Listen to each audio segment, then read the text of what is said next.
they say that this is such a critical time. Because it's the end of time for some. But we are eternal beings, so it is a returning of time. It is a reset. And the reason we fell so far is because we needed to understand what negativity was about. That's right. And so it's a blessing that we've had this opportunity to interact with that negative side, because never, ever, ever again will we ever be in this situation.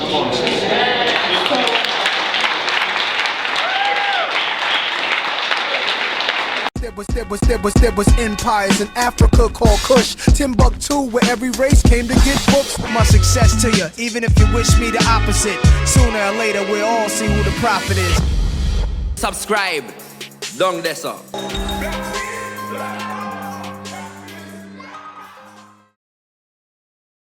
I'm coming back to this thing about Africans returning. I know you're very passionate about that. Yeah. There's a lot of talk right about now. We won't mention any names, but about the fact that our people on the continent don't want us to be there. They're not interested in Africans in the diaspora, and there's no activism going on there. Y'all are not fighting the European against neo-colonialism or anything like that. Is this perception true? Yes and no, but what I say is that anything that is against our unity is not even worth discussing. It's not even worth entertaining. We have to realize what time we're at war. The time for debating and going back and forth is not that. This is not the time for that, and we don't even have the luxury of that. And what I always say is that you need to go and discover Africa for yourself. So I'm not going to answer that question directly. I'll say you go to Africa and you discover it for yourself. Because the same thing can be said of people in the diaspora. A lot of people are still asleep. A lot of people are still going to the white Jesus churches, and they're still funding these. There's big, black pastors right here in the UK and in Europe, and they're kind of. They're keeping the people bound in a way. So it's a global situation. There are activists on the ground, but the difference is that a lot of people don't have the information. But what we've seen and what I've experienced through my show is once you have the information, you change things, and that's what I've noticed. Once our African youth have the information, they rebel. They don't take it lying down, and so the leaders have been able to control the people by having a control on the information. So that's why you'll see like a country like Chad hasn't had internet for a year. They just clocked a year without internet. Over 22 nations in 2018 actually had their internet cut down, because as long as they control of the information, they control the narrative. So yes, there are revolutionaries. Everybody is a revolutionary at heart.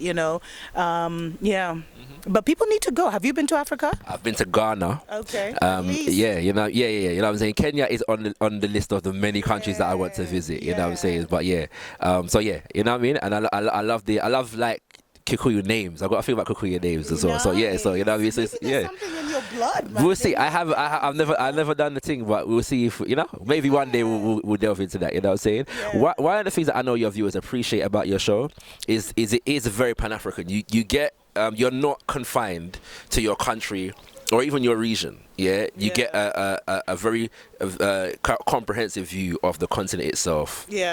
What's going on, you know what I'm saying, them kind of things there.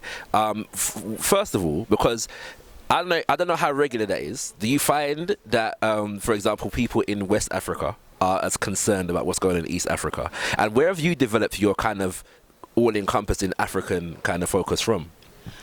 Well, what I find is that the way Africa is designed, because it's been booby-trapped against us. We've been booby-trapped to fail. Is that each nation has its constant news cycle, just like you have here. Like right now it's Brexit, and that's all people are thinking about. So people aren't thinking about health, transformational thinking. All day they talk about that. So in Kenya it's the same. So it will be politics.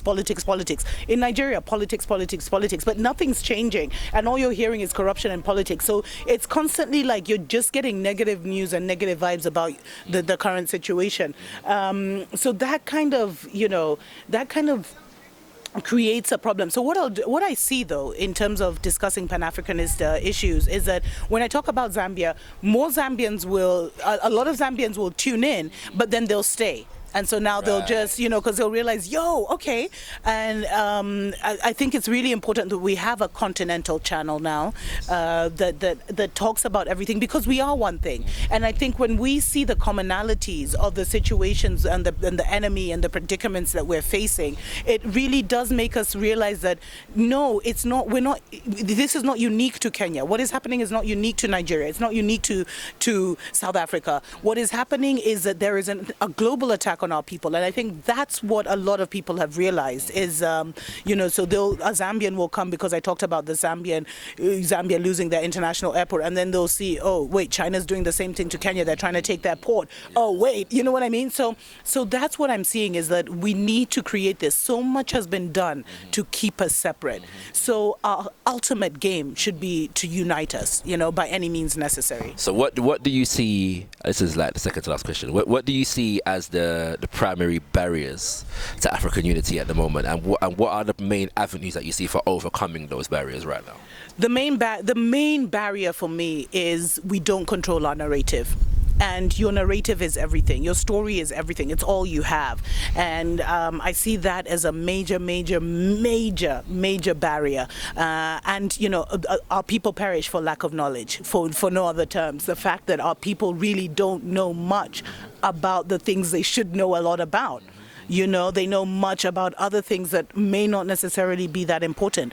So for me, the avenues are connecting more, exchanging more, and creating those networks. That's where our focus should be. And everything else will sort itself out, because everyone has these ideas, and I get hundreds of emails from different people saying, Africa should do this, Africa should do that, Kenya should do this, Kenya should do that. But it will happen. All the solutions are there, but we need to start moving around. That's why my main aim whenever I come to the diaspora is to encourage our diaspora brothers and sisters, move. Don't even start by moving back. Visit.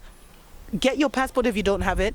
Visit the continent and figure it out for yourself. Feel it out for yourself. Feel what your heart is feeling, for yourself. And that is the only way, because we need to create unity. And it's not going to happen at the top. It's going to be a bottom-up thing, which means we do it.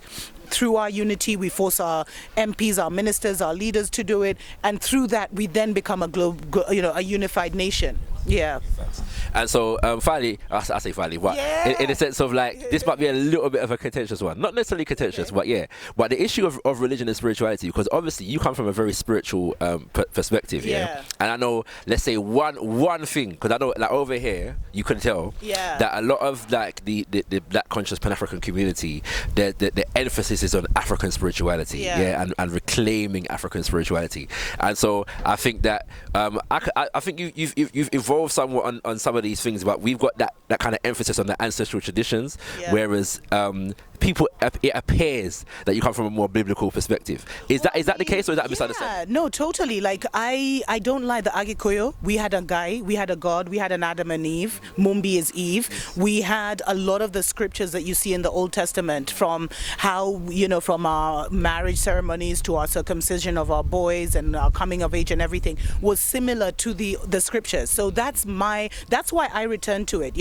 That's why I am someone who believes in the Most High Creator. I have also seen Him operating in my life. And what I say is just like, where is the power? Because you see, in Africa, we also recognize that some of these ancestral spirits are the reason why we are where we are. And what I say about it is because there are different spiritual beings out there. There's different levels of power. I choose to tap into the highest creator power because I have that creative power in me. So I can access that. So I'm not going to play with the principalities and the princes. And what you find is that a lot of the ancestral spirits that are perpetuated are actually it's power without righteousness. And so that's why a lot of Africans fear it, because it's power without righteousness, and power without righteousness, that kind of spiritual interaction will always require something from you. The Most High, it is who you are, it's your nature, it's tapping into the global consciousness, which costs you nothing. All you need to do is your inner work. Whereas a lot of these things of going to these You know, right now they've evolved into witch doctors. We do have seers as well. Among the Agikoyo community, we have 12 seers. Long story for other days. But for me, like, what I see is that the power without responsibility, power without righteousness, where I will give you what you ask for or what you pay for without knowing whether it's right, you know, righteous or not, and what other destinies I'm affecting. It's really, really deep. And I know why I stand where I stand.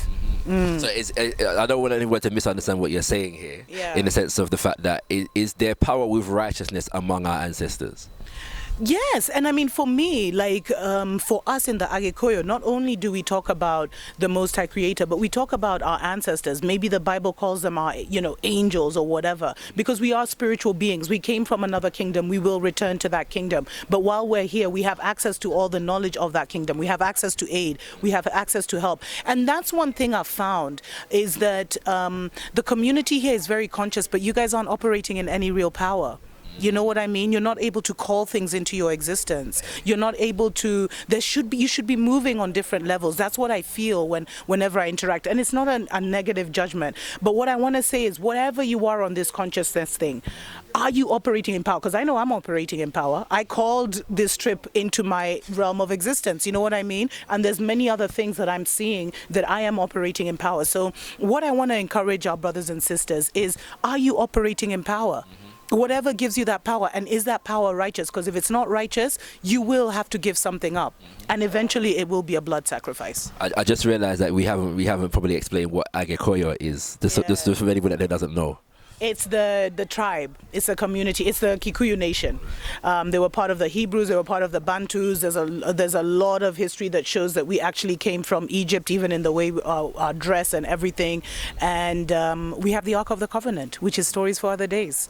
Indeed, Kings and Queens. Stories for other days. That's a beautiful note to leave it on, because you don't know, this is not going to be the last time we're going to see Dr. Mumbi on gotKushTV. This, is a marriage that was meant to last, Kings and Queens. We're going to make it happen. So just know that as we move forward. Thank you once again for your time, Sister Dr. Mumbi, you know what I'm saying? And this is gotKush, and do remember, you ain't got nothing if you ain't got Kush.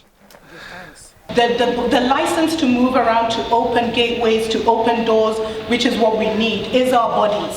And that's why we need your bodies, because your body is your license to operate on earth. So we have the entire kingdom of heaven, the entire, whatever heaven is to you, the entire kingdom of our ancestors and those who are not yet born, waiting to come and be of assistance to us. But they need us to be the vessel that brings them, to be the vessel that walks. So we have to walk in a certain consciousness of who we are as a people, where we come from, and the fact that this blood that is running through my veins is borrowed from my grandmama, my grandmother's grandmother, my grandmother's grandmother's grandmother, and the very first Mumbi, whose name I now carry, which means the very first Mumbi, and Mumbi means creator. Come on. She is the molder of destinies. The man saw the woman and called her creator. That is powerful.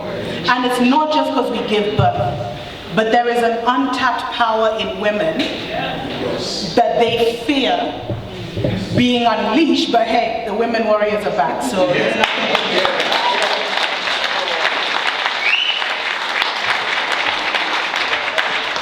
Hey yo, it's Swiss. My name is JJ Bola. This is ShakaRa. Hi sister, my name is Empress Amani. What's up, it's the world changer McKellamine. You're locked onto gotKush. gotKush. gotKush. gotKushTV, the conscious platform for all conscious people. Stay tuned. There was empires in Africa called Kush, Timbuktu, where every race came to get books. My success to you, even if you wish me the opposite. Sooner or later, we'll all see who the prophet is. Subscribe. Long this up.